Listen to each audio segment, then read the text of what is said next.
Comme d'habitude, je vais remettre le clocher au milieu du village, un village qui se situe dans le 13e arrondissement de Paris. Pourquoi le 13e arrondissement de Paris? Parce que c'est là que se trouve le siège du HuffPost et qu'une tribune publiée par Marine Tondelier ce matin sur ce média en ligne m'a laissé pantois. Le titre de cette tribune: après les États-Unis, la France peut être le prochain pays à basculer dans le fascisme. Oui, vous avez bien entendu, d'après Marine Tondelier, les États-Unis auraient aujourd'hui basculé dans le fascisme et la France pourrait elle aussi suivre son chemin. Alors tout d'abord, Trump a été démocratiquement élu et il y a toujours, sauf erreur de ma part, plusieurs partis aux USA, même si depuis des décennies, le duel à chaque élection se fait entre démocrates et républicains. Dans un pays fasciste, mot tarte à la crème qui dit tout et n'importe quoi, ou pour être plus précis, totalitaire ou dictatorial, un an après l'arrivée d'un dictateur au pouvoir, toute opposition aurait disparu. Quelques exemples.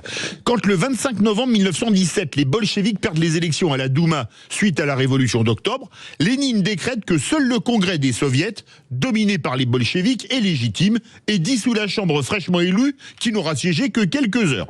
Second exemple, quand Mussolini, un vrai fasciste lui, arrive au pouvoir en octobre 1922, il fait modifier la loi électorale à l'été 1923 pour se garantir d'avoir à court terme les pleins pouvoirs du fait du nouveau mode de scrutin. Enfin, quand Hitler est nommé chancelier le 30 janvier 1933 et que le parti nazi n'obtient pas la majorité aux élections du 5 mars, les SA prennent d'assaut, armes à la main, les gouvernements gagnés par l'opposition et le 23, le Reichstag, entouré par les SA et les SS, vote les pleins pouvoirs à Hitler, les libertés fondamentales étant abolies 6 jours plus tard et le parti nazi devenant parti unique le 14 juillet.